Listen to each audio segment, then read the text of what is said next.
These next clips are from one of my first ever climbing sessions 1 year ago. Zero technique, can barely hold onto the wall, and rocking socks with my climbing shoes. But this is me now, 1 year later. I just wanted to share what 1 year of progression could look like for someone looking to get into climbing.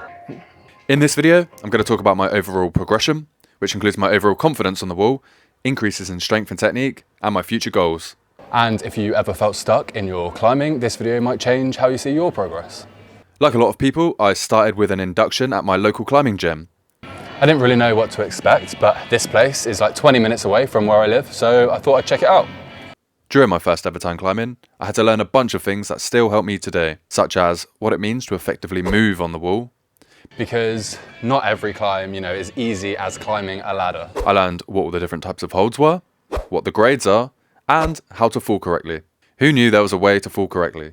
Not me. When it came time to put theory into practice, I got humbled very quickly. I felt pretty awkward and managed less than 30 minutes of actual climbing. And I also experienced what a forearm pump feels like for the first time in my life. All right, let's try this yellow one. These ones are a bit more difficult. The grip is a bit more wider on the hands. You sort of have to cup it. And it's good, it gets your forearms working nice. It's a lot more difficult. Yeah, so you start to feel the forearms work and you get a little bit of a pump. And usually towards the end of the session, your forearms are just shot. Because you hold on with your arms so much. But that's because we're brand new, and I know, over time we'll learn to extend our arms and use our legs more. But yeah, usually towards the end of the session, forearms are shot. And I felt it for the next few days after. One of the first lessons that stuck with me from that session was how crucial footwork is. To actually look where I was placing my feet during a climb. It sounds basic, I know, but at the start I was so focused on just trying to stay on the wall, I was barely using my legs. And even though I obviously struggled with the easier routes, I left that first session completely hooked. I love the physical challenge that bouldering gave me in a way that I'd never experienced before, and I couldn't wait to go back. But between my actual first session back in October 2023 to May 2024, I only really dabbled in climbs, I think a total of 5 times. During the Christmas period, I got busy with work, and then in the new year, I went traveling. So when May arrived, as soon as I could justify a full membership to a climbing gym, I did. And then I also bought my first pair of climbing shoes, the La Sportiva Tarantulace. Buying my first pair of climbing shoes felt like a bit of a milestone. Like, I wasn't just trying climbing anymore, I was actually committing to it. The shoes felt weird at first, tight, a bit uncomfortable, and totally different from anything I'd worn before. But I learned that you have to sort of break in your climbing shoes. And a benefit of wearing leather climbing shoes is that over a short period of time, climbing in them, they will stretch to fit your feet.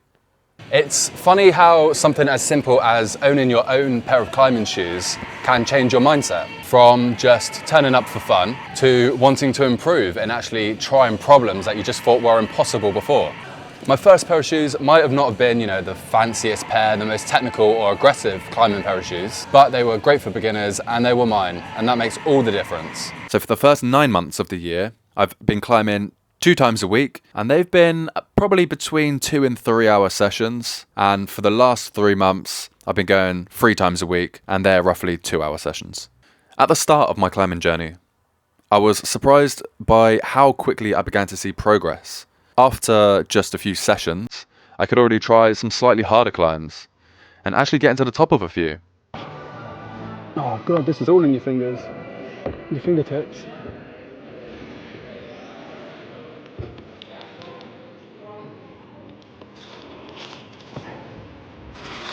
Oh, there's nowhere to put your foot.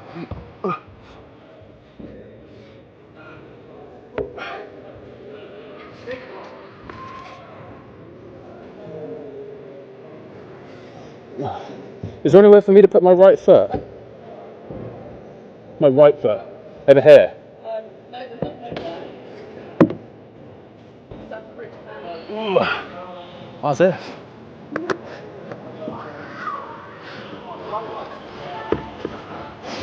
Oh my god.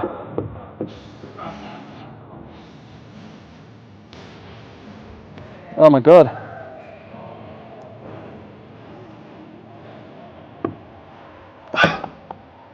Oh my god.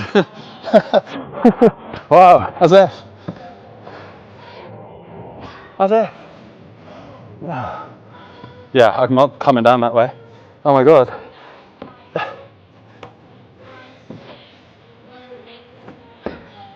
Oh, that'll do. Oh, I don't know about you. I started like cramping up here and like my side. Oh, God, I can't believe I actually did that. Oh my God, I thought that was like 6 months away. Wow, I still feel good though. Like my fingertips ache, but that was like, God, we're really seeing progress, aren't we? Like, look at these grips, look at that. Like, look at that, there's like a fingernail. I've been able to like grab these. This one's a bit better, but Jesus, that was amazing. I'm so proud. That was actually sick. It felt great to see improvements each week, whether it was getting more confident on the wall or learning to move better, or just finishing a problem that I wasn't able to set my last session. And even though, of course, my technique still is not the best at all, that early progress really motivated me to just keep coming back. I'm going to try a bit more of a difficult one now. It's not too difficult, but it's definitely up a level. It's still on a vertical wall. We're not doing any overhangs just yet. I'm going to try this red one. And we've done it before, and this one is about positioning your body.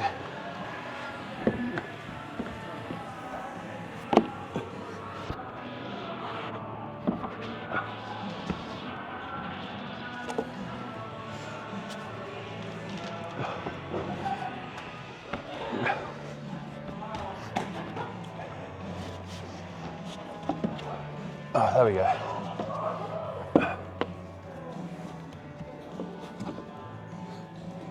Oh, on this one, yeah, you definitely have to lean back a little bit. I definitely made a meal of that coming down. But yeah, it's this bit here when you need to sort of be confident in the balance of your body and then get that double grip to then easily pull yourself up. But as long as you reposition your body, you're fine. And this leads to feeling way more confident on the wall. Like things that felt awkward at first, like shifting my weight or trusting, a really small foothold, began to feel way less risky. I didn't have to overthink every move. I could just feel what might work and go for it. That growing intuition, for me, makes climbing more fun. I started to move more smoothly, take bigger risks, and believe in myself enough to not think to myself straight away that there isn't any point in even trying a climb. One thing I noticed over time was just how much my finger strength and footwork was improving. At the beginning, my hands would get tired really quickly, and I struggled to hold on to anything small. But session by session, my fingers got stronger and I could hang on for longer. This chalk really does help, by the way. Like, we went for like the first, we've only just bought it, this bag and this chalk. We went for like the first 5 or 6 times of like no chalk, and then as soon as we bought the chalk, we found ourselves being able to like do like a lot more difficult climbs. So it really does help, obviously. The same goes for footwork. At first I was really clumsy and I just could not use my feet properly. But as I started climbing more, I started then placing them just more precisely. And using them to move instead of just relying on my arms. It didn't happen overnight, but those little improvements added up and makes a big difference. Now, a year later, as my strength, technique, and confidence on the wall have improved, I've started trying much harder problems. And now I've even started learning how to project a route when climbing. And that includes figuring out each move, testing different ideas, and not rushing to the top, and seeing wins by each section of the climb I can complete, instead of only seeing success by topping a climb. And I've slowly learned to take my time, rest properly, and think about what went wrong. I sometimes still jump back on straight after falling because I'm a fairly competitive person who likes to just keep going. But trying harder routes is teaching me to be more focused and patient, and it makes sending the climb even more rewarding.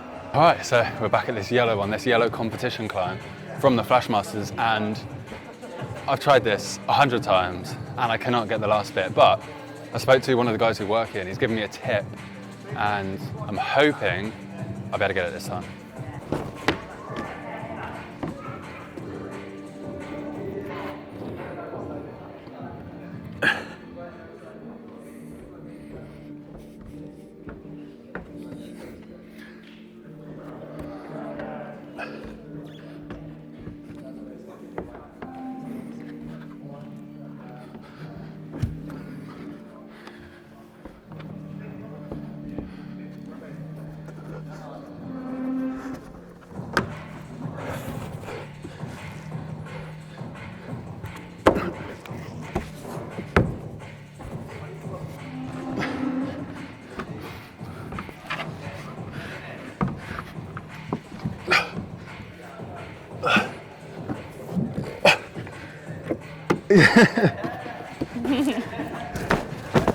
Fucking hell.